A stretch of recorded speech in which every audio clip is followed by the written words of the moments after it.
Once again, thank you to everyone for being here today. And I'm going to be chairing this session. So I'd just like to begin to acknowledge the traditional owners of the unceded lands, waterways and skies on which Deakin University is situated. We pay our deep respect to the ancestors and elders of Wadawurrung country, Eastern Maar country and Wurundjeri country, where Deakin University's physical campuses are located. And we acknowledge all First Nations peoples who contribute to our learning communities and those that are here with us today in this session. And so I'm really delighted to introduce Tyson Yunkaporta, who is our colleague at Deakin and also a chief investigator of our project on spirituality in Australia, and he's going to start this session off now. So Tyson and everyone else who's presenting, same format as all the other sessions, we're just going to go 20 minutes each and then have questions at the end. Sweet. Thank you. Well, I'll take you down a rabbit hole made out of rabbit holes. This is going to be interesting. So I've been studying this information landscape since 2018, and it's messed with my head a bit in various ways, which I'd love to share with you. So I'm Tyson. I'm calling from Bunurong country right now. Ani Gale Kunwara Dawson speaks for me while I'm here. I'm 3,500 kilometers south of where I'm supposed to be. It's my homelands up on Western Cape York, Upledge clan up there, Yunkaporta. So here I am in Melbourne, like the sort of grundle of Australia, practically Antarctica. If the world was really flat, I could just through a telescope, I could watch Antarctica crumbling into the sea from here. So it's very cold, but I got the heating cranked up to Queensland temperatures here right now, just for this meeting, so I can stop my teeth from chattering.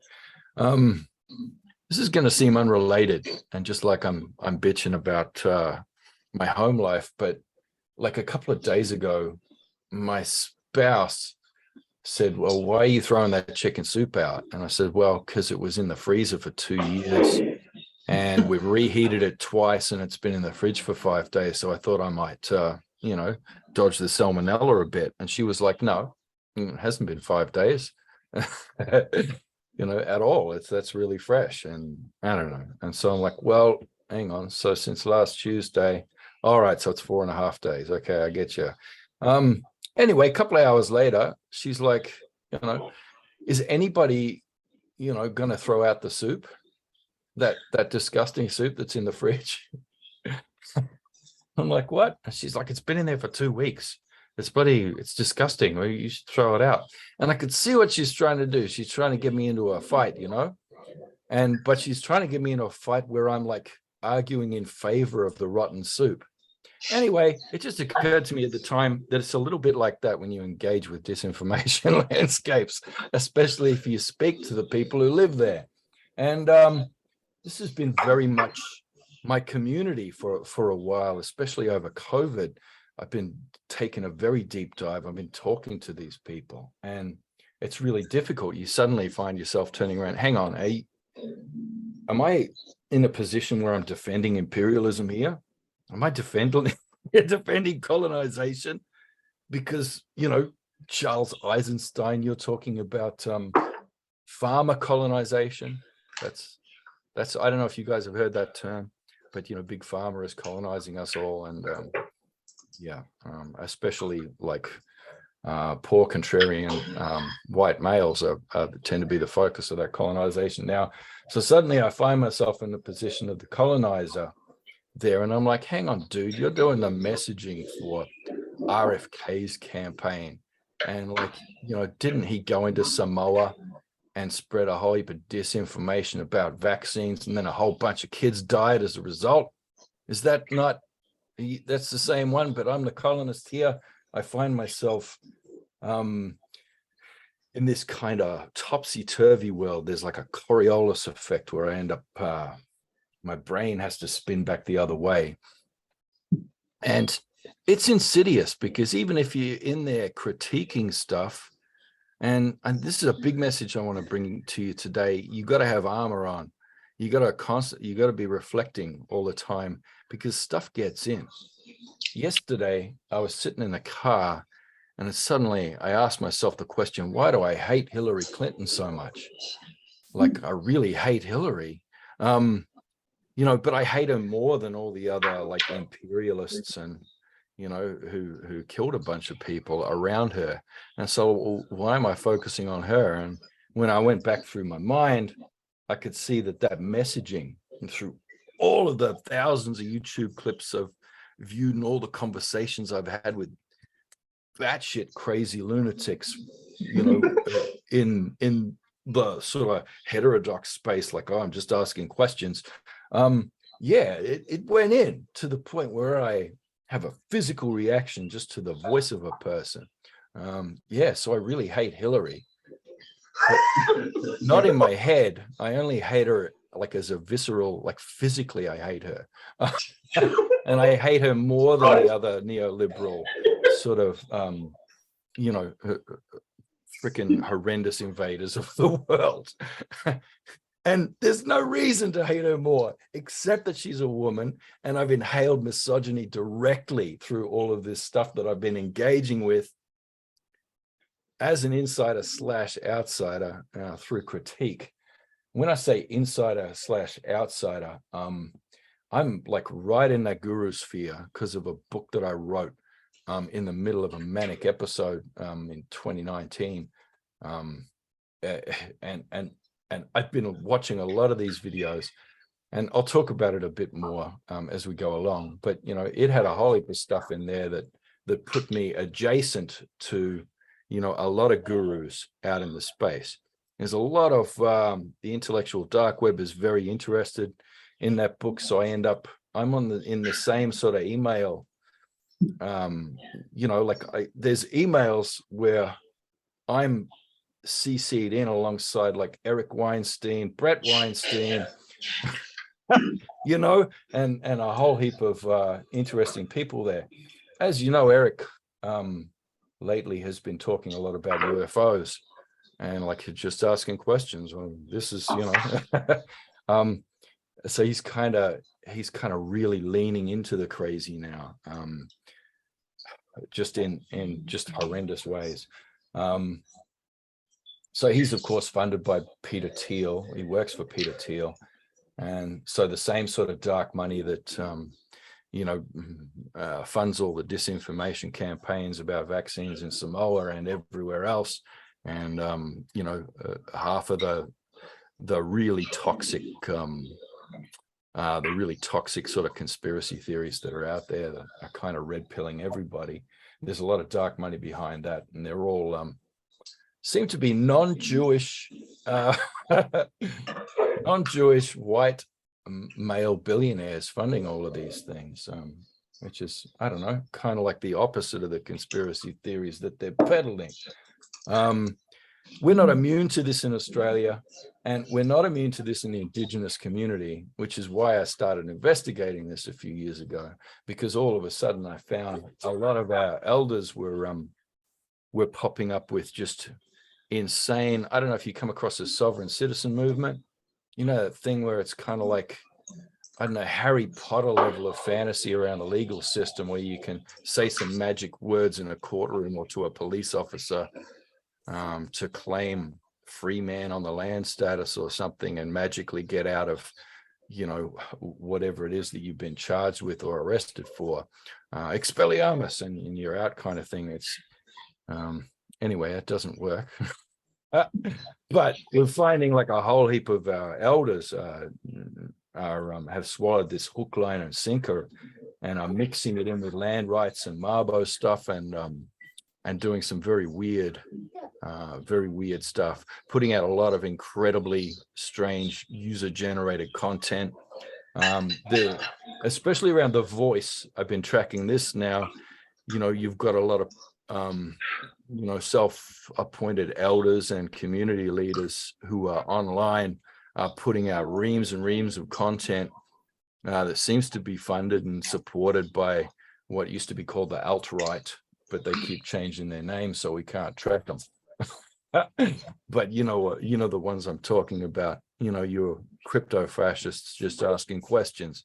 So there's a lot of very well funded with dark money, indigenous content, red pilling a lot of our Aboriginal communities to the point where you can, if you type in as a search, just for fun, because this is heaps of fun, grandmother's law and NWO, as in New World Order, you'll find some pretty amazing content to have a look at, where they're bringing these disinformation narratives into opposing people voting yes to the Voice, in Australia at the moment.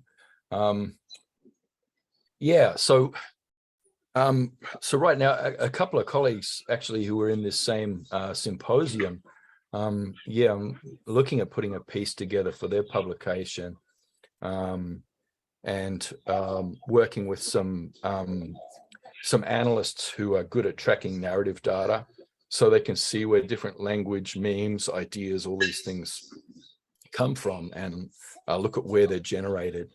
And I'm interested in tracking this feedback loop between Australia and the United States. Disinformation landscapes result in some pretty weird, strange bedfellows.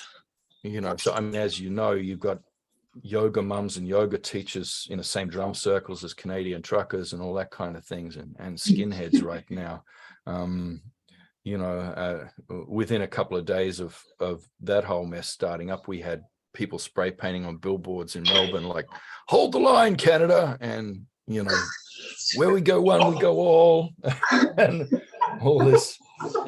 It's really full on, so I've got elders who are bloody shouting about the Second Amendment, and I'm like, wrong continent, uncle. You wouldn't believe the massive mess if you have a look at any of Josephine Cashman's social media. She's actually joined the One Nation Party now, but she's worth following over the last couple of years. Down that rabbit hole, she's got a theory that Maury Schwartz, who's a media fellow based here in Melbourne, that he's like a distant cousin of George Soros, and that it's full on. The anti-Semitism is, she doesn't even say the quiet. She's shouting the quiet part out loud. There's no quiet parts. So for a bit of fun, have a look at that. But as I say, protect yourself at the same time. I find I have to be critiquing myself all the time. So my next book now, which is coming out in October, is called Right Story, Wrong Story. And I'm taking a really deep dive into disinformation landscapes, particularly the narrative landscapes. So it's not about fact checking, because you can have all like really good solid facts, supported by evidence, that you cherry pick around a wrong story, that has the intent of doing harm in the world. And you can have right story, where some of the things are mythical poetic or whatever, or might even be incorrect, but it's still doing good in the world. So it's identifying those different kinds of narratives. Right story being something that's done collectively over deep time and is emergent within a culture. And wrong story being something that's done unilaterally over a short period of time to achieve nefarious ends. So I go quite deeply into that. The whole book is basically critiquing my first book, which was full of disinformation, and I'll get to that in a minute. But above all, this is the important thing to look out for, is particular grifts in the guru sphere. And the grift that I was unconsciously doing there was the ancient wisdom grift. And the ancient wisdom grift is freaking everywhere. And there's all these like sort of adjacent communities that all kind of seem to orbit around Joe Rogan's show, and a lot of heterodox thought, which a lot of it's quite reasonable, and I got a lot of good friends in there. But at the same time, it's the stuff that's alongside it, because then you've got your Californian ideology stuff coming out of Silicon Valley, which is like, I don't know, Ayn Rand meets mushrooms or something. And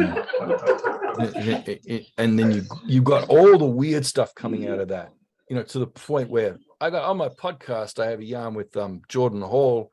He's a good mate, but he's sort of talking about actual demons.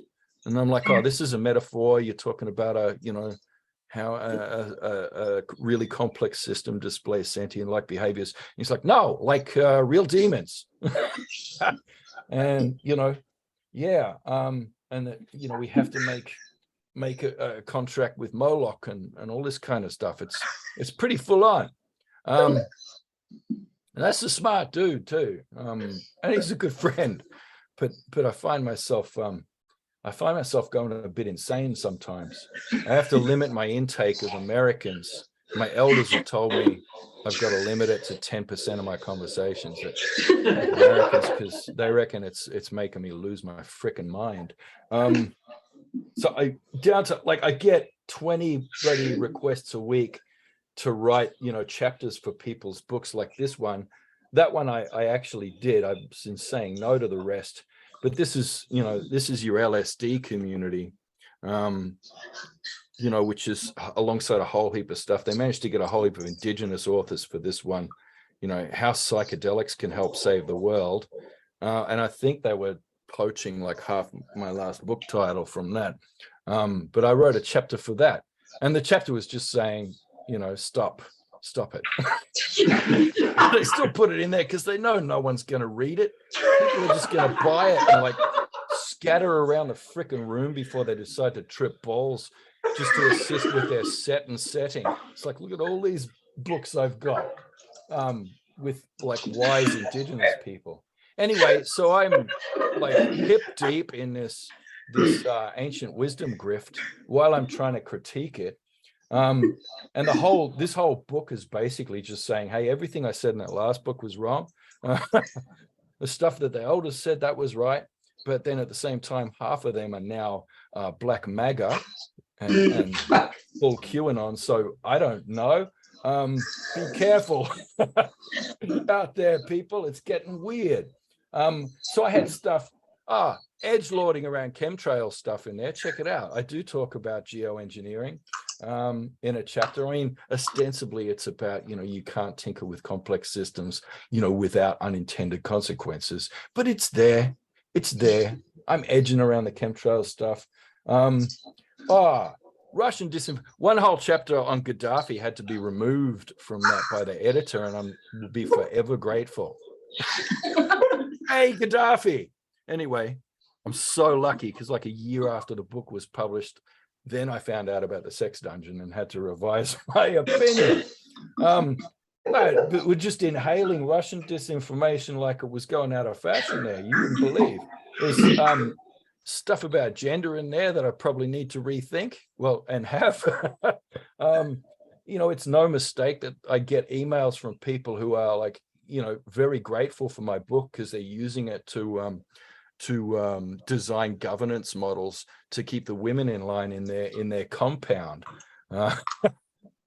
In the US, there's a heap of compounds that are using my work as some kind of Bible to like justify their weird stuff. What else have I got in there? I had this whole thing about the education system, and it was all verifiable facts. So the editing team went through to do fact checking on it all. It's all verifiable facts, but it's telling that story of public education originating in Prussia and in the eugenics movement, and there's lots of stuff about Nazis and all that kind of thing in there, and basically it was based on animal husbandry techniques for domesticating wild animals. We're going to break these kids the same way and create a docile population to facilitate the Industrial Revolution. It's true, but at the same time, it's also true that education is, something that you need for a functioning democracy, and it's supposed to be there so that the working class is able to access, science, technology, philosophy, and have a rich inner life. That's also a true story of education. Both those stories are true. Excuse me, Tyson. I'm just going to give you a 2-minute, I'll give everyone I'm wrapping a him up. 2-minute call. So it's right story, wrong story. It's it's not about facts and fact checking. It's about what the narrative is intending to do. And so as our guru, who is in the guru sphere and, regularly yarning with your Daniel Schmachtenbergers and Jordan Holes and all these people, Jamie Wheel, lots of people who are IDW or IDW adjacent, in the, what do they call it, metamodern community, that kind of, which is always like edgelording around anti-woke stuff and all that kind of stuff. As a member of that, I can tell you, be careful when you're studying your gurus and your disinformation landscapes, because it's sneaky. It's designed to get in there. It's like a bit of a virus. And I found myself hating Hillary, so watch out for that. This is just an OH&S sort of session here, looking out for your well-being. So that's about it. I'm happy to field any questions. Thank you, Tyson. Thank you so much for your presentation and your insider insights into that guru sphere and spirituality, well-being and risks. Tyson wrote a really great ABC op-ed piece for our conspirituality series that was called Black Pilled. So I encourage people to read that, as well as, of course, his book that he's now in the process of critiquing, which sounds pretty healthy to me, to critique your own arguments. We all need to do that. So our next speaker is David Tacey. So, sorry, Tyson, I should ask, are you able to stay till the end of the session, or would you rather? Yeah, okay, all good. So David is going to speak next, and David has written, was a pioneer in studying spirituality in Australia well before any of us went anywhere near it. So we're really delighted to have David here today as well. So David's just going to speak at that lectern. For also 20 minutes. So I'll just give you, same as I gave to Tyson, David, just a 2-minute call if need be. Thank you very much. Thanks, Tyson. And thanks, Anna, for inviting me to speak here.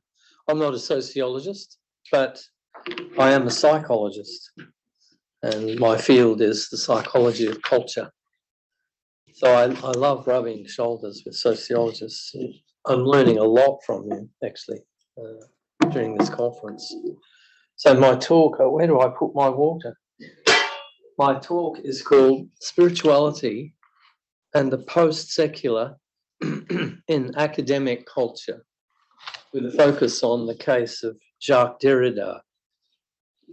This talk is partly connected to my most recent book, which is called The Post-Secular Sacred.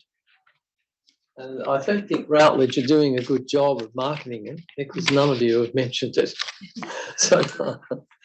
And Routledge is like a graveyard for books. If you send a book to Routledge, you can basically, full discretion is assured, you'll never hear from them again, and until you see the book on the remainder tables somewhere. Modernity began as an experiment in getting rid of the sacred, and has ended with the awareness that this was a mistake. By the end of the 19th century, almost every enlightened thinker expected religion to disappear in the 20th. Even in the 1970s, when I was a student, most of my lecturers assumed that religion would become extinct. And I was often told that in classes. I believed this for a while, but eventually realized it was an error. The secularization theory that universities promoted, arguing that religion and spirituality would be replaced by a society based on reason has been, of course, rejected resoundingly by sociologists. As Jürgen Habermas put it in his book, An Awareness of What is Missing, the secular hypothesis has failed. Even the most sophisticated of French intellectuals, including Julia Kristeva, Luce Irigaray, Michel Foucault, and Jacques Derrida, all professed atheists at one point in time, were forced to concede toward the end of their careers that the West in particular is caught up in a profound spiritual crisis and the meaning of our lives is no longer apparent. These philosophers somewhat reluctantly had to make room in their theories for spirit, soul, religion. They recognized the failures of secularism to address individual and social needs. Social scientists had not been reading the social landscape correctly for a century. Although traditional religious forms were disintegrating and continue to disintegrate, social scientists were not taking into account the spiritual impulses that precede these forms. They were looking externally at our disruption and not seeing beyond the surface to the underlying forces. That's the field that I'm in, looking at the psychology of religion. Even as old forms were disintegrating, there were signs in the arts, literature, and music that new energies were rising that would not be put back into the old structures. These energies would seek forms of their own, and it was only a matter of time before they would reach into culture and remold it to express the primordial religious urges. The difficulty was that scientists could not see into the depths, but in recent times they've become more humble before the situation in which we are embroiled. For instance, sociologist Grace Davey in the UK said recently, and I quote, "We do not live in a secular society. We live in a society in which belief is drifting away from orthodoxy to no one knows where, in which belief is floating, disconnected, without an anchor." I think that's an amazing statement. Although it was seen as common sense in the 1970s to suggest that the secular would triumph over the sacred, this is by no means the case. Almost nobody speaks anymore of an imminent extinction of religions or the religions. What we have seen as common sense 40 years ago has been replaced by a new understanding that the religious will endure and the yearning for a spiritual life is on the rise again. Julia Kristeva argues that we are forced to speak once again, as she says, about religion, but in a critical way. While it's undeniable that traditional religions remain in steady decline in the West, there is a great deal of movement in the spirit. And Julia Kristeva said not too long ago, "I see a new religious revival ahead." But she's not talking, she says, about religion in the institutional sense, which she claims died in France more than 2 centuries ago.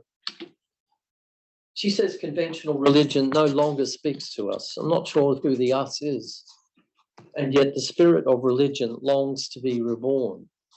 It's curious that intellectuals speak in the abstract about religion, distinguishing it from the religions, while in the community mind, religion remains linked with institutions, and spirituality is now the preferred term in the community mind in Western countries.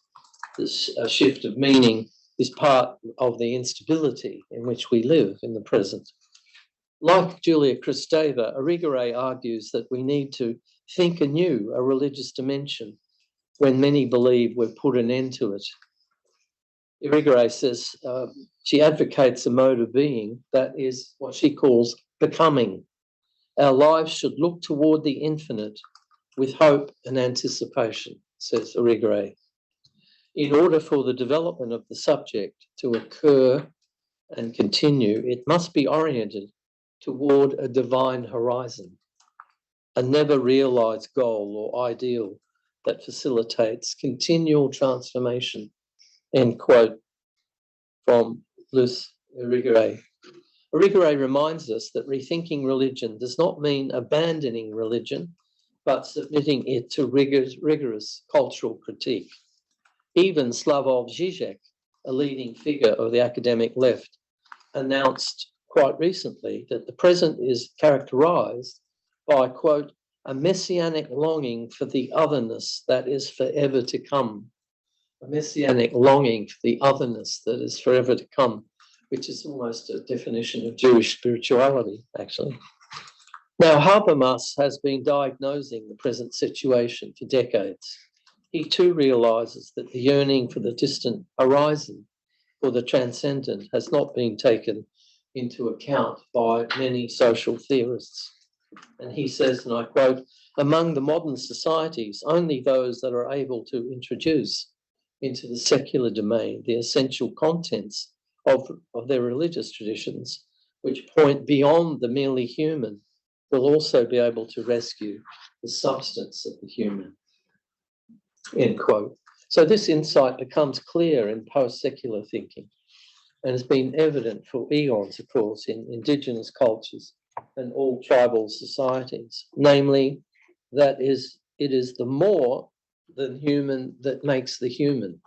This is the definition I think we can use for spirituality. It's the more than human that makes us human. It reminds me of a marvellous book by a colleague of mine, now deceased, unfortunately, Deborah Bird Rose, who wrote a book called Dingo Makes Us Human. And she says in that Aboriginal societies are based on the idea of connecting with what is beyond the human, and what is beyond ourselves makes us fully human. So that this is paradox again. Now, this was the insight that brought about the game-changing conference in continental philosophy that turned everything toward the spiritual turn. The meeting that took place on the island of Capri in 1994, in which Jacques Derrida, Gianni Vattimo, and Gadamer participated. In his important essay, Faith and Knowledge, which is worth reading and rereading, Jacques Derrida became obsessed by the thought that there is or will be, as Irigaray said, a return to the religious in global civilization. Derrida had been asked to select the theme for the annual meeting of the European Philosophical Yearbook, and he replied without whispering, almost without hesitating, machine-like, religion. Why? Asks Derrida to himself. From where did this come to me? And yes, quite mechanically. This is a clue to his involvement in religion. It comes to him from another part of himself. In a conversation with Kevin Hart at Monash University here in Melbourne, Jacques Derrida famously said, religion is not something we do, it's something that is done to us. And he was talking mystically and spiritually. He's not in control of this interest itself, he says. It wells up from him like an alien will, an authority outside the self.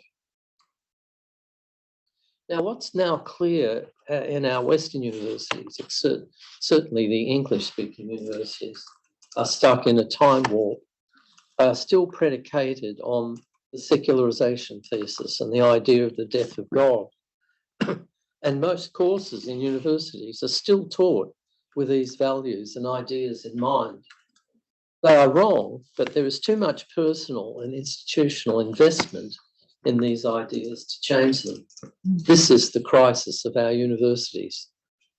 In Paris, Jean-Luc Marion puts the crisis in these terms. He says that the whole academic polemic about the death of God is now outdated.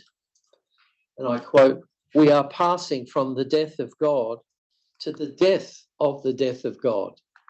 The death of the death of God. And he says, we are no longer in an atheist society, but a post-atheist one. That's the new situation, he says. All serious philosophy agrees on that, but most universities are not aware of it, he says.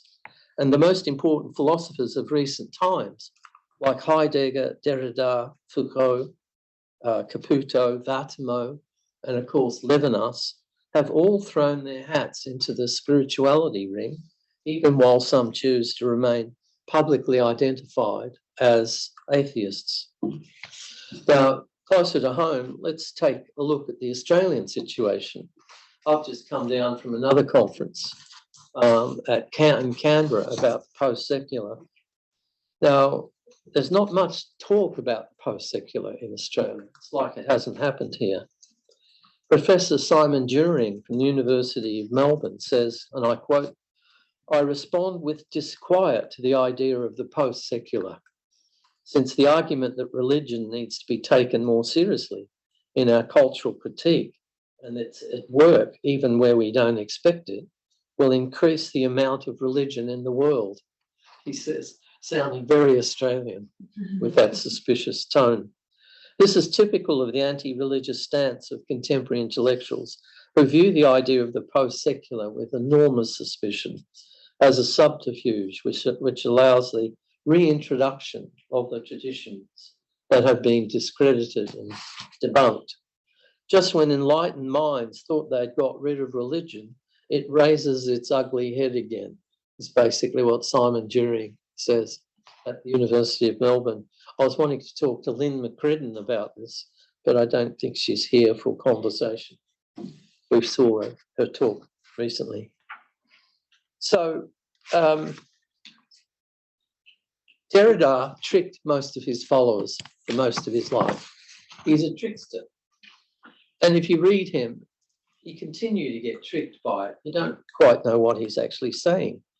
But he said in a conversation with our own Kevin Hart in Australia, he said, "I've been read less and less well over almost 30 years, like my religion, about which nobody understands anything." If you want to read his comments, it's called in a book called Circumfession. Derrida's faith makes us aware that the post-secular sacred can be very obscure, hard to identify, and can come as a surprise at any moment, as Derrida says. So from the 1960s through the 1980s, Derrida, of course, was a key player and leading exponent of deconstruction. Then in the 90s, a decade before 9/11 attacks of 2001, he began to reflect on the return of the religious, which he prophesied in 1995, quote, "will return with explosive force and would be an experience that leaves nothing intact." Almost as if he was looking into a crystal ball about the rise of religious terrorism. This was astonishing news for the academic Derrida industry, which was based on the notion that Derrida, they thought, was furthering the non-religious cause of late modernity. Wasn't he supposed to be dissolving presences, abolishing essences, getting rid of metaphysics? Wasn't so his turn to the religious met with enormous shock. Derrida anticipated that religious would return with violence, and he said it will interrupt history and tear history apart. He was talking about global politics, far beyond the bubble world of our own academic culture. But these comments by Derrida struck academia with the force of a grenade. So when he spoke here in Melbourne in August 1999, was anyone there? No, at Monash. His talks provoked what could only be described as violent response from academics. Many Australian academics had not caught up with his coming out as a religious figure because they stopped reading him, I think, in the 1970s. But as I said last night, the last 8 books that he wrote were all on God. It's not uncommon for atheists to quarrel with God. So he still called himself an atheist, even though God was his main interest. And he was initially met with the reception of a rock star when he came to Sydney, almost like a celebrity. He was on the front pages of our newspapers and the subject of interviews by the press and television. More than 2,500 people crammed the Sydney Town Hall, and his talk at Monash University here in Melbourne created an unprecedented demand for tickets, which they sold out of very quickly. But the packed lecture hall in Melbourne rapidly emptied. The audience seemed dazed by his comments, which seemed favourable toward religion. He said, faith, this is what he said at Monash, faith can be seen as impossible, but we must rethink the possibility of the impossible, end quote. As large numbers began to pour out of the lecture through the side and back doors, Derrida was so embarrassed he had to stop his talk and ask the chair, Professor Kevin Hart of Monash, what's going on? Kevin leaned over and had to confess that the crowds had not expected to hear him speak about the return of religion. Derrida had already said that Kevin Hart and John Caputo in the US were among the very few who understood his work. Somehow a legend had been built up around Derrida that was persistent, and even he couldn't dissolve it, he said. He said, I'd like to dissolve the international image of who I am. Derrida said at the Monash talk that he was only interested in atheism as a stage of faith. And he put the post-secular form this way. He says, if religious belief does not go through a number of atheistic steps, one does not believe in God. So atheism for Derrida was a stage in his faith development. He, of course, returned to his natal faith, which was Judaism. Atheism became reframed by him as a step in the paradoxical recovery of God. And his concern for mysticism is what my readers won't have known about me. See, as early as the 1980s, Kevin Hart was reading Derrida as an exponent of what's called negative theology. The impact of his Australian tour was registered far and wide. You could imagine the Brits got very excited by this.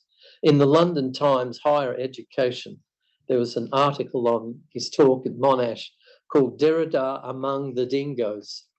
And the article says, and the dingoes are howling.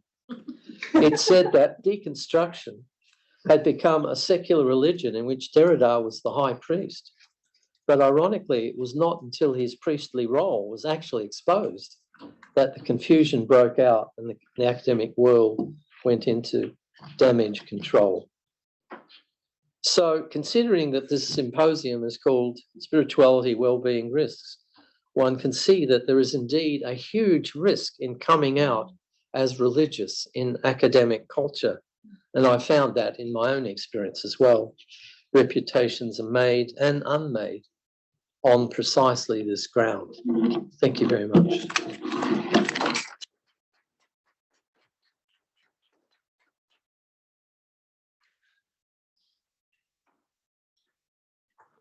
Thank you very much, David. Thanks. We really appreciate you being here today and sharing your insights with us also. So Hannah is up next, and I've had the great pleasure also of working with Hannah over the last couple of years. My name is on the paper, and so is our colleague Ruth Fitzpatrick, who is here as well. But you never heard it, so but I've not yet heard it. But Hannah is presenting on our behalf, and Ruth and I will be here in the room to also answer any questions should they be relevant to us. Yeah, Ruth has done an enormous amount of work on the project with us, so it's great that you're here. And Ruth is an apology as chair and in the room because she's not well today. I love you, Ruth. A lot of people have the flu. All right. Yeah. So same, Hannah, I'll just give you, if need be, a 2-minute call just so that you know. Yeah, I could waffle on forever, so I'll try and restrain myself. Hi everyone, thanks for being here. Thank you, Anna and Ruth, for your collaboration and energies on this project. And special shout out to Rosie and everyone who's organised this seminar. It's been amazing. So this work is a product of SMC funding research that we've been conducting over the last year in conjunction with the Contemplative Studies Centre. And I think I can say it's been an extraordinary experience. And I want to begin really by acknowledging the kind of amazing stories and experiences that have been shared with us. I'm going to talk today a little bit about what it means to die Buddhish in Australia, what that cultural formation feels like, and exactly where it sits in the landscape of religion and spirituality. I want to start with a story though. So this image on the left is the 49-day altar for Christian. And Christian was a young man living in Melbourne who is in the middle image on the right. And he actually was in his 40s and just married to the wonderful Martha. Went over to Singapore for his honeymoon, and unfortunately, as some young men do, had a very sudden and unexpected heart attack and died. And it was an extraordinarily, I suppose, violent and sad and tragic death, what we sometimes call a bad death in scholarship on death and dying. And it was very hard for his family to come to terms with. So they brought the body back to Melbourne and had a funeral for him that was filled with a lot of sadness and anger. But then they decided that they wanted to do something else. And they were thinking of ways they could honour Christian's life. And they remembered that when he was a child, he used to go to the Himalayas, go trekking with his dad. And during that time, they came across a wonderful celebration feast that was happening. And they turned to the Sherpa who was helping them and said, well, what is this? And they said, well, this is a funeral.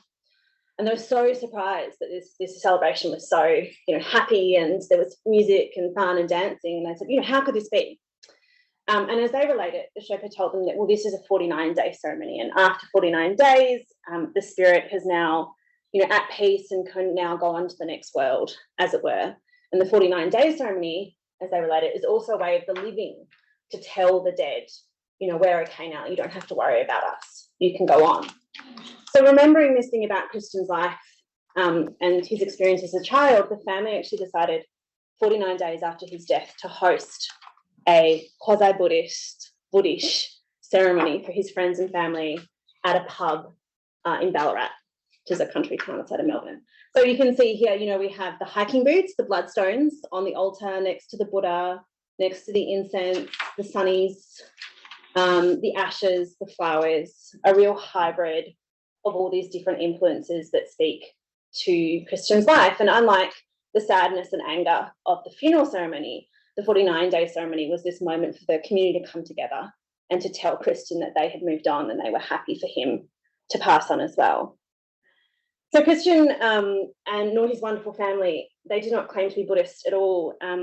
They were what we might describe as Buddhish, a dabbler in Buddhist things, alongside other spiritual traditions, spiritualism included, as it turns out. They are what scholar Thomas A. Tweed has once described as nightstand Buddhists, given the collection of Buddhist texts beside their bed, and what we have labelled Buddhish in this work after the work of Kaya Oakes in her book, The Nuns Are All Right. Buddhist texts, including the classic, of course, Tibetan Book of the Dead, Pema Chodron's When Things Fall Apart, Frank Osetsky's 5 Invitations, are bestsellers of popular fiction in the US and in Australia. They have become sources of comfort and strength to many Australians when facing their own and their loved ones' mortality.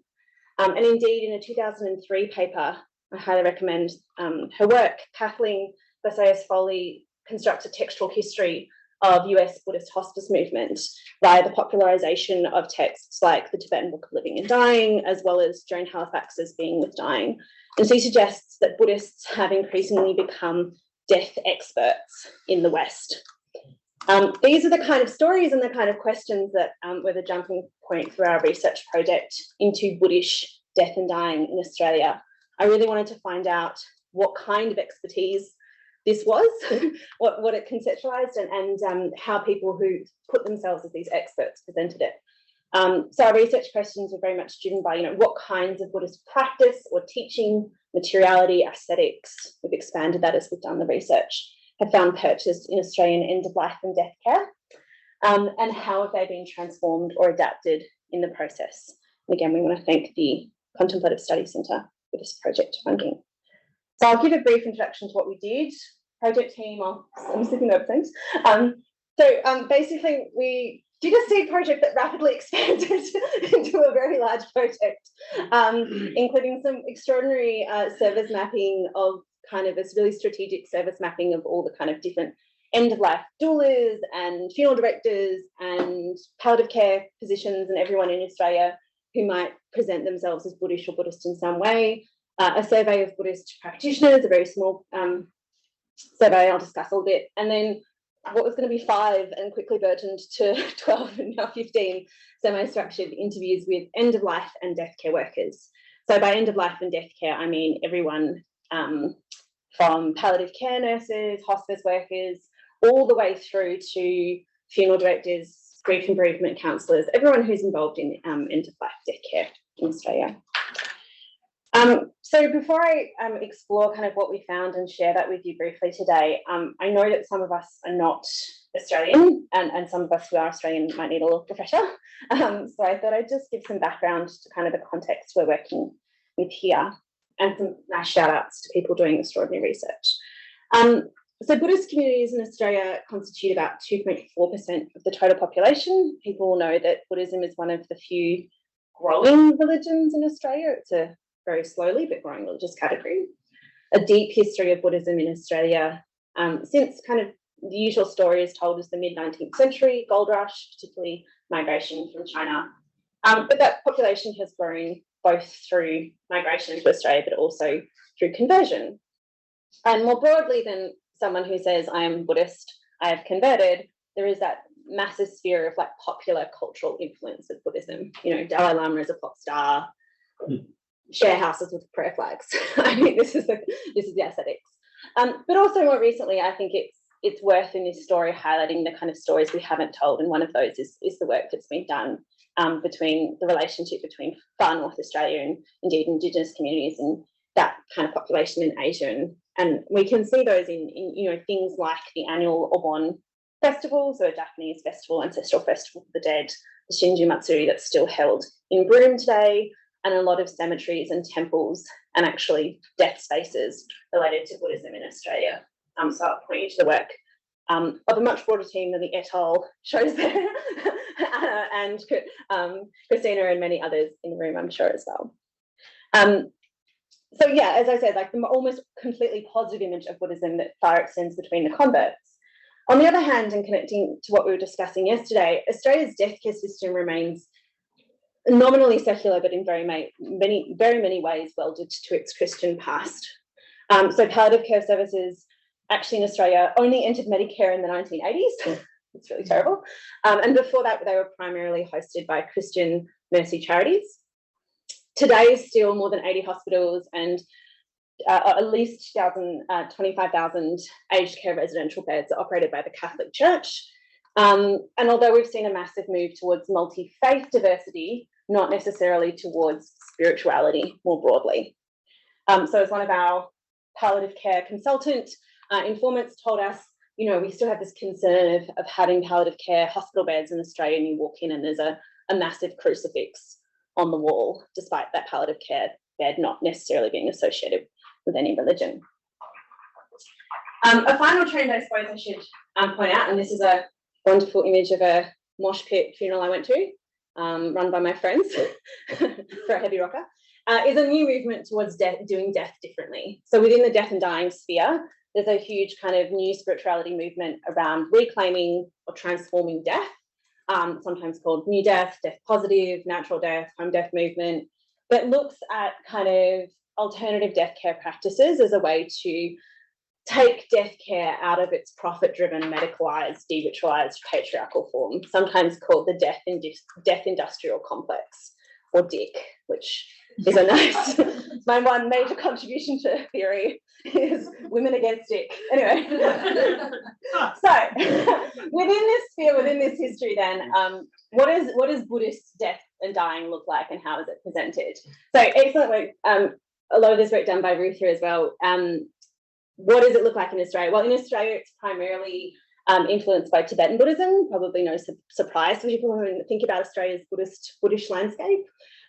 with some evidence also of the US Zen hospice movement, particularly in our medical schools, and that kind of training that I work in as well with NSCR. Women are at the forefront of service provision. Again, no surprise for anyone who either works in death or in spirituality. But we also kind of immediately stumbled into this difficult task where that Buddhishness or Buddhism is not necessarily often recognised as Buddhishness or Buddhishness by the people who present it, often quite consciously so. So Annie Whitlock, who is an amazing Buddhist death doula and end-of-life companion, she explicitly will not present her work or her metaphors as Buddhist. She'll try and find a metaphor or a way of thinking that is meaningful to the family she's working with. So she talked about, someone might say, I really love strawberry jam, and we're going to do like a mindfulness visualization around strawberry jam, right? Which is a wonderful phenomenon for me, like an anthropologist, to study, but it's quite difficult to identify in surveys and data if you can't really ask people, do you practice strawberry jam meditation for that to translate? So we became really interested in like how Buddhism and Buddhishness is presented, and so this is what I want to land on today. So Buddhish death or dying is dying differently, but what is it differently to? And Ruth has been extraordinary in thinking through this and through our discussions and kind of trying to work out this dialectic or this triangulation of where Buddhism and Buddhishness falls. So Buddhist or Buddhish dying is not religion, it's not Christian, which is seen by many people and by many professionals as inauthentic, impersonal, death denying. You're going to go to heaven, this is not the end, you're going to a different place. And also authoritarian and dogmatic, particularly patriarchal and masculine. At the same time, Buddhist death and dying is not secular and biomedical, right? It's not a biomedical model of death and dying, which is also seen as impersonal, lacking humanity, emotional intelligence, too clinical, too materialist. But also, interestingly, this is the one that I think surprised me most, is that Buddhist death and dying is also not seen as too spiritual. It's not too woo, which is a term that people actually used. It's not too hippie, it's not too new age.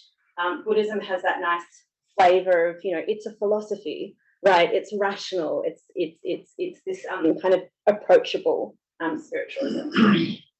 So these are a few quotes from our research that I think can help show where Buddhist death and dying fall then. I don't want any sneaky Jesus. Some of our funeral directors made a really, no sneaky Jesus. Australian funerals, Australian secular funerals often have language which our respondents perceived to be very Christian coded, right? They've gone to a place, they've moved on, they're with their creator, they're with God, whatever it is. So a strong part of being a Buddhist death service provider was not to put sneaky Jesus in. And then another quote here, I guess at the funeral, the priest saying, God has decided to bring Bridget back to sit at his right hand in heaven. I just thought, bury me in the Ganges. Right, really strong reaction to that. At the same time, not overly medicalised scientific. So this quote here is from a compassion cultivation training practitioner. So she does compassion cultivation training for medical doctors in Australia. And she kind of identified or acknowledged the kind of Buddhist history of that training. It very much comes out of the Mind and Life Institute, but also herself identified as a Christian Gnostic, mystic, but saw medical death and medicalised death as antithetical to compassion, right, as kind of destroying this core attribute of Buddhist dying that she wanted to put forward. While at the same time, almost all of our practitioners were very clear to say they're not in charge of pain control or management, right? That this is, there's medicine, there's doctors, we work with them, but we're not replacing them. We're not, replacing someone drugs. And then I think the other one is interesting, which is that it's not too spiritual, right? If you wave sage at me, I will strangle you, which is a lovely quote. But, that they didn't really necessarily associate with what they saw as the woo spiritualism of, particularly of that doing death differently, new death movement, and saw Buddhism or Buddhishness as being able to straddle those lines. This is my little quote call out to reverential naturalism as well. My church is out on the bay in a tinny with a fishing line. A tinny is like a boat, like a metal boat. Yeah, I was like, hang on, that might not translate. Thank you for translation. Yeah, it also means beer, depending where you are. So yeah, so I mean, this kind of sense of like, I don't want religion, but I also don't want spirituality, and I don't want medical death. So a middle way, perhaps, Buddhish death and dying, and that's where it kind of sat, and that's where it was seen to be attractive and popular within the Australian death and dying landscape. I have a lovely, extraordinary quote to emphasize this, which I love. Well, no one really seems to have a problem with Buddha, right? Buddha's sort of cool, like people don't mind Buddha, and you see that influence then in candlelighting and chanting, space, breath. All that has much more generic Buddhist feel, which seems to be very accessible for most people. I mean, I think people have written about Buddhism in lots of different other areas of this kind of way of being attractive of a way of life. But here, what's fascinating to me is it's becoming attractive as a way of death, right? People are sometimes at the very, very end of their life, literally on their hospital admission forms, choosing to tick the box Buddhist, even if they've never told their family that they're interested in Buddhism and they have no other information. We have cases of people just going, yeah, Buddhist, when they go in for major heart surgery, whatever it is. So why do people do that? People cannot be practicing Buddhists and still find elements of Buddhism very accessible to them, a sort of non-religious practice of Buddhism, or it speaks to this sort of way in which it's completely immersed into our culture, and we are Buddhish, even if we don't think we are.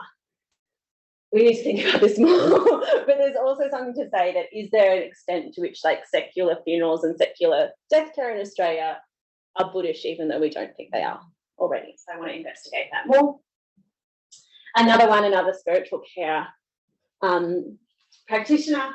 I just put this in because the language is extraordinary and means so much to me. People embrace it because it makes sense. I was in that room, patients dying, and they reached out and held my hand. I didn't say anything. They didn't say anything. They had tears in their eyes. I had tears in my eyes. You know, how do people put a language to that? And my word is sacred. That's a sacred moment. They're comfortable to use that word in that moment because it makes sense and it's relatable. It's beyond words. It's majestic. We had an extraordinary time doing this research and hearing this deep wisdom from these people who've sat with hundreds of people who are dying, and this is the language they use to describe that experience. There's a lot more that I'd love to share. I know we're running out of time. This is an ongoing project and we're shifting through all this data. I thought I'd just give you a little heads up of the key emerging themes, of the key Buddhist practices and values that people identify as important. When they're talking about the work they do, when we ask them why is Buddhishness attractive to people, a holism, a sense of connection across the end of life story and through to death, honest confrontation with suffering. I know you're in pain, you are going to die, not trying to hide it, not trying to sanitize it. Confrontation, compassion, a deep compassion both for medical doctors can use in their own work, but also end of life practitioners. Mindfulness, very much more so than meditation, but also awareness about trying to make people do meditation or prescribing meditation and mindfulness, a real tailoring of that to people's life experiences and backgrounds. Strong connection to nature, strong connection that people should be outside if they can, have a garden if they can at the end of life, go on hikes if they can at the end of life. So a real aesthetics to Buddhish death and dying. And then finally, this one that's come up is this non-proselytizing flexible nature. Both Buddhist practitioners and patients we talk to is that the idea that, well, a Buddhist won't try and convert me on the deathbed, right? They can chat to me, we can have a conversation, but they're not going to try and convert me or push religion down my throat, particularly at this vulnerable time. So inclusion, we have a few conclusions. End of life and death care professionals often confront barriers to providing meaningful care, in the sense that this, as I mentioned, the system is often multi-faith but not necessarily spiritual. So spiritual care and Buddhist care are not necessarily recognised in the same way as, like, a hospital might have a Buddhist on call and a Muslim on call and a Catholic on call and a Jewish person on call, but they might not have someone who wants to talk to people about mindfulness or spirituality or that broader nature kind of based healing. Many people also then feel they are underutilised, that they'd like to be helping more families, they could be helping more families, but they are unable to connect. And then I suppose the broader question that I ponder a lot as someone who studies in death and dying is, what do we do about the dying religious nuns, right? The people who don't tick any of those boxes on the hospital admissions form, but we still want to provide holistic spiritual care to at the end of their lives and their families when they're grieving. So that's us. Thank you very much. Thank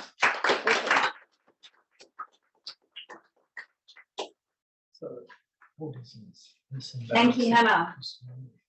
It really was an incredibly moving fieldwork that we conducted in that study. And it reminds me a lot actually of the previous panel, like in terms of gender and medicalisation. It was very female-led, and it was very connected to this broader, like, natural death care movement, as Hannah said. So it's a very, really fascinating space. So thank you, Hannah. And our final presenter in this rather long session, so thank you everyone, and hang in there, is Rafael Cazarin. I don't know if that's the correct. I should have double checked with you. Good.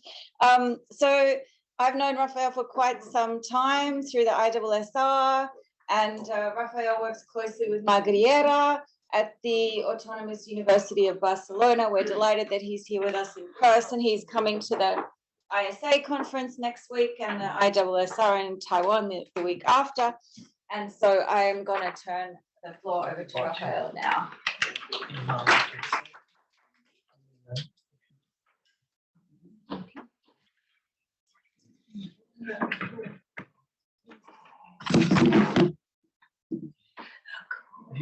And just while Rafael sets up, we have been collaborating already with Ma and Rafael and colleagues on the Conspirituality project, and the colleagues that I saw at UAB have also, we've both had funding from the International Network of Science and Belief, and that's where it's funded by Templeton. So we got our funding of the Conspirituality project through that network.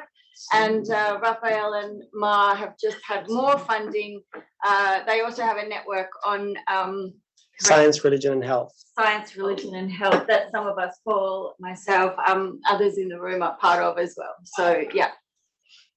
Perfect. Thank you for the introduction, Anna, and thank you for inviting me. And it's been really lovely to dive into the world of the spirituality. I'm a sociologist of religion by training. Since I think that many of us are coming out today, so I'm coming out also as an anthropologist. So I need to assume that. And yeah, I've been mostly working in the field of sociology of religion, migration. I've been working with Ma for 10 years, Margarita in Spain, and I also worked for international development organizations in applied research. But more recently, my focus has been on gender and sexual diversity and religion and spirituality. So bear in mind that I landed like 10 hours ago. I might be a bit slow. And it didn't help that the Australian government confiscated my sleeping pills. So and I saw myself in a conversation about precisely well-being and stress and how sometimes you need these things, and convincing that I was not addicted to sleeping pills, which, yeah, it speaks to a lot to this. I'm going to practice a lot of yoga to help on my sleeping. So I will present now the first outcomes of a project within a broader research cluster, as Anna explained, exploring the entanglements of science, religion, and health in Spain. In this cluster, we have been looking at the different roles of religious and spiritual beliefs in relation to biomedical technologies that are at the center of public debates throughout the country. To do so, we take a mixed method approach using in-depth interviews and live stories, digital ethnography, and big data analysis. In this context, I've been especially interested on the perspectives of transgender people who may consider or have gone through gender affirmative procedures, as well as from those individuals who do not identify with male or female gender roles. In this paper, I explored how they navigate issues concerning their health and well-being, along with their religious and spiritual lives. My findings shed light on experiences and practices in the interplay of religious and spiritual beliefs and health and well-being, the ambivalent narratives in which religion and spirituality are presented as an obstacle or a personal safe space for empowerment and self-development, and the ways through which intersectional dimensions such as class, age, culture, migratory context, and education shape such negotiations.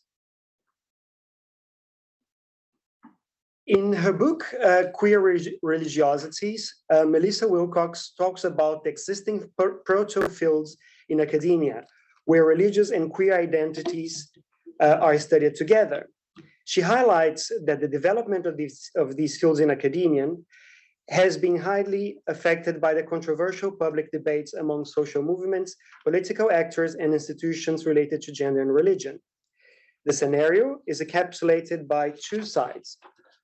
On the one side, we have queer and LGBTIQ studies historically regarding religion as the enemy, dedicating limited space and time to the field and focus on single issues often related to violence and LGBTIQ phobia. Parallel to that, we have religious studies showing a similar path, offering few empirical studies on queer experiences and consciousness. In both fields, studies on transgender and gender non-conforming people are still marginal and insufficient in comparison to other groups in the gender spectrum. A different path is observed in research exploring the relationship between health and well-being and religion and spirituality, in issues on gender and sexual diversity. Here, health and well-being seemingly constitute two separate fields with each subject, gender diversity and religious studies. But these relationships are no less problematic. In the case of transgender and gender non-conforming people, medical and psychological sciences have often focused on the pathological dimensions. Empirical studies on trans people in the fields of public health, epidemiology, and sexual health overlook risk factors of this population in isolation from other aspects such as culture, religion, spirituality, or ethnicity. My methodological approach to this intersection in centering two dimensions. First, a careful consideration of the social context of these individuals, or as put at Nancy Emmerman yesterday, taking into consideration the social and political constraints and opportunities involved in their status, position, including institutional structures, religious tradition, and cultural expectations and gender roles. And second, a deep focus on religious and spiritual practices and experiences across their lives, including the ways they understand religion and spirituality. Here, I'm interested to look at aspects such as embodiment, materiality, emotion, aesthetics, and moral reasoning in interplay with issues around health and well-being. These two dimensions are particularly relevant for trans and gender non-conforming people, as there is plenty evidence pointing to threats and risks menacing the well-being of these people's groups in physical and psychological terms. At this point, I would also like to clarify that my use of gender non-conforming refers to people who identify as queer or non-binary indistinctively. There is a whole discussion in the field about gender non-conforming and the meaning of gender non-conforming, but in this context, I'm referring to specifically to queer and non-binary people. But first, I'd like to give you some context about the situation in Spain, following through the idea of focusing on social and political realities of these people. Over the past 2 years, the debates involving LGBTIQ rights in Spain have been eclipsed by a particular social and political controversy, the approval of a new legislation on transgender rights. The legislation includes, among other aspects, access to new medical advancements on gender affirmative processes. In March 2007, almost 20 years ago, 15 years ago, see I'm slow, the Spanish government approved the first law allowing individuals above 18 years old diagnosed with gender dysphoria and under at least 2 years of hormone treatment to change their names in national identity documents and passports. The trans law was approved only now in 2023. The law recognized free gender self-determination, prohibits conversion therapies, legislates rights of intersex people, among other aspects. In 2014, Catalonia was the first region in Spain, the Spanish state, to approve legislation that protects LGBTQ rights and addresses homophobia and transphobia. Since 2012, Catalonia counts with a comprehensive health program aimed to assist transgender people with social, psychological, and medical support called Transit. It's particularly relevant for this context to explain the situation of Catalonia, as I'm not sure if you're familiar, but Catalonia, as well as the Basque Country, two autonomous communities in the Spanish state, and they do handle differently their healthcare system, their tax systems, and other aspects. This is particularly interesting in this context because being favorable to trans and gender non-conforming people, territories that are favorable for trans and non-conforming people in Spain and Catalonia makes an attractive destination for these people and migrants whose countries of origins do not provide legal protection and public medical assistance related to the need of this population. More recently, in the Spanish elections, the rise of far-right parties in coalition with right-wing parties brought up some concerns about the validity of these laws or the application of these laws.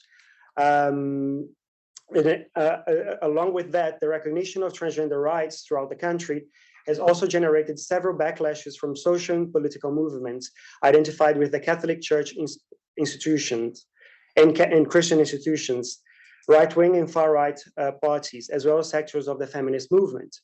Perhaps the most controversial event in this direction has been a campaign promoted by the right-wing Catholic group Hazte Oír, which translates to make yourself heard.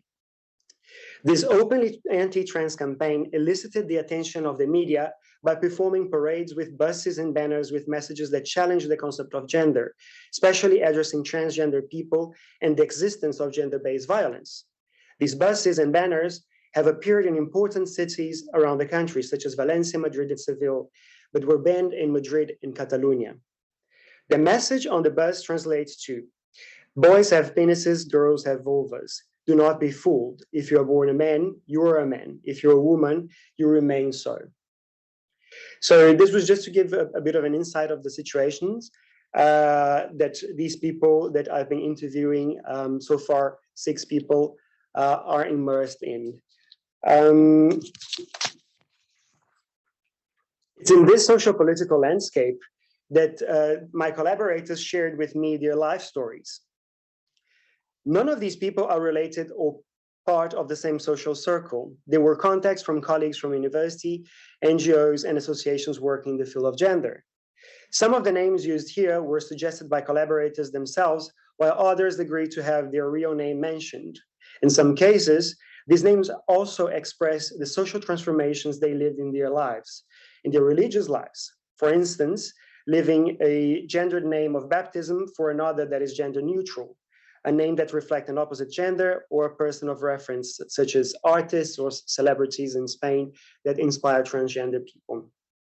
The migratory profile of most of my collaborators was also accidental, but played a key role on the way they narrated practices and experiences related to religion, spirituality, as well as to health and well-being. Their engagement with religion belongs to childhood memories, past experiences with family, especially parents or grandparents, and in some cases, the school years. They recalled going to the church, mosque, baptisms, Bible school, and other key religious events. In this context, religion was not questioned or faced with enthusiasm neither, and abiding to it was the result of social and cultural expectations. A crucial period in the lives of all collaborators is teenagehood. It's in this period that conflict with religion appears, along with stronger feelings concerning gender identity and sexuality. It's also in the late stage of teenagerhood that some of them first started to search for information on transgender issues, mostly online or looking for support in NGOs and local associations dealing with transgender health. This was when, for instance, Silvatica, Fergie, Damien, and Fennell, for instance, took hormones for the first time without any medical assistance. The body changes obtained with the use of hormones only contributed to their will to go further in gender-affirming interventions. However, the lack of medical assistance and knowledge led to a series of effects in their mental and physical health. I was told that this happens since pre-existing health conditions may lead to severe side effects. For instance, individuals with problems in their livers are in high risk and cannot engage in hormone therapy. Fergie was one of these individuals, and this prevented her to consider initiating any gender-affirming medical intervention. In this context, the aesthetics of the body is essential, and beyond surgical and hormonal interventions, changes in the shapes and colors of their hair, clothing, makeup are also important signs of expression. While distancing themselves from the religion and the family in the teenagehood, they also started to nurture their interest into belief systems and religious worldviews such as astrology, spiritual worldviews such as astrology, witchcraft, Satanism, and card reading, tarot. Fennell, Lila, Salvatica, and Charlie mentioned to have gone further into studying these different worldviews by reading books, contacting members of organized groups, keeping amulets and objects charged with energy, integrating certain practices in their lives, and learning how to channel or connect with energy. Lila, who is a trained veterinarian, decided to incorporate holistic treatments in her portfolio and use natural oils and essences to address anxiety and stress in animals. This also happened after a major spiritual breakthrough while living in London, where their pronoun is they, got to know radical fairies, a queer movement started in the 70s whose holistic practices and rituals aim to connect with LGBTIQ activism and visibility through spiritual renewal and new age worldview. It was also during this moment that Lila felt more connected with her gender expression, which is non-binary. In this way, the migratory context of collaborators also played an important role of clear distinction between practices and experiences before or after migration, revealing ways through which they belonged or distanced themselves from a particular culture. In the case of Silvatica, for instance, who was born in Morocco but raised in Spain, she mentioned to have stopped talking with her parents since she became true Spanish, and this meaning that for her is not being Muslim, the religion practiced in her family. She was also mentioning that culturally, she didn't identify with the Moroccan culture. Another aspect that influenced their health and well-being is their financial status. While all of them have used the public healthcare system at some point or throughout their whole gender-affirming process, some had access to private healthcare facilities that are now key to prevent risks of developing serious and physiological and mental health problems. Fennell, for instance, framed her financial status as a privilege that allows her to have private medical attention when dealing with hormonal imbalances and psychosocial distresses. Another aspect that also is related to these financial constraints was, for instance, portrayed by Silvatica. She mentioned that for a long time, she battled with psychological issues. And since she didn't have conditional money to access therapists, she started to engage further and further with astrology and card reading. For her, working on herself through spirituality helped her to work in some sort of a therapeutical session with her friends, mostly also because she didn't need to pay them for the consultations.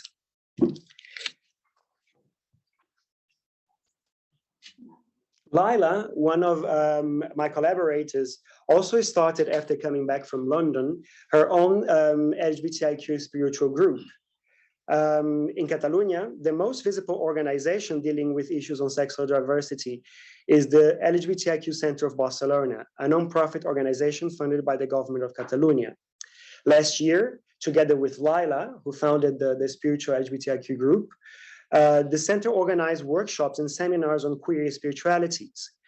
In 2022, a series of social activities and seminars took place aiming to, and I quote, understand spirituality as something that goes beyond monotheistic religions and revisit its potential across history as well as in the present of marginalized groups and the LGBTIQ+ community. By following the social media of different people who attended these activities, I came across Lila and her LGBTIQ spiritual group. The meetings are normally online every month and in person every 2 months in the premises of the LGBTIQ Center of Barcelona. I attended one of these meetings, and in these meetings, we basically got together to talk about how do you feel about spirituality. There was some tarot reading, card reading, sorry. We talked about astrology and many other aspects connected to energies and nature. For them, most of them were also connected with therapeutic study groups. They studied areas of Gestalt.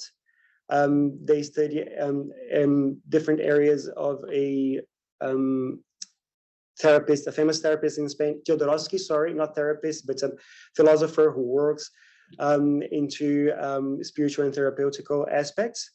And but for them, some of these existing forms of spiritual beliefs and practices need to be addressed with a critical eye also, as they may reinforce gender binarism and inflict feelings of guilt and shame in queer and non-binary people. So during these gatherings, they were also developing one guide for any therapist that is working with LGBTIQ people, in order for them to not follow binarist rules and binary understandings of spirituality, taking from a therapeutic point of view. Some conclusive remarks. Beyond the good or bad often framed within queer and religious studies, these preliminary findings showed how religion and spirituality is intertwined across the lives of transgender and gender non-conforming people. Collaborators found ways to queer religion and spirituality by challenging anti-LGBTIQ narratives based on strict religious dogmas and morality. The reinterpretation of religious beliefs and practices throughout transition processes and on gender self-identification was closely related to the spiritual transformation. The distancing from institutionalized religion and engagement with spirituality is also translated as the process of reaching emotional and intellectual independence and maturity. In this process, past experiences are not entirely ditched or forgotten, but inform the present ways to believe or live spirituality. In this context, spirituality appears as a sign of maturity, a personal process, and a place where these individuals can take their own decisions over their bodies. Their strategies range from sorting through their religious beliefs and selecting only those that supported their gender identity, to identifying with belief systems that are significantly different from the ones in which they are raised. And another key issue in this process is safeguarding the integrity of their bodies. For transgender and gender non-conforming people, the body is an imminent battlefield in which visibility is not only a matter of personal well-being or choices, but it's also directly related to access or lack of access to basic human rights. In this context, the migratory processes allow them to question gender roles and norms of the past, cultural expectations, and religious narratives associated to them. Also in this context, they were allowed to redirect feelings, emotions, giving space for self-development, especially it also granted them some possibility to take part in gender-affirming treatments. This place, this spiritual place, is also a place where mental health is reworked in alternative ways that are not set by medical framework, that is often binary and marked by stigmas towards transgender and gender non-conforming people. This is particularly problematic in their case, considering that specific health risks and needs they face makes them dependent on medical, pharmaceutical, and psychological assistance. My research questions remain open for cases in which religious spiritual practices are shared and expressed collectively. So beyond my experiences attending the LGBTIQ spiritual group, I haven't identified ways where they share their spiritual discoveries collectively or openly, although I did identify that they wish to do this more or are open to work on this collective side. Thank you.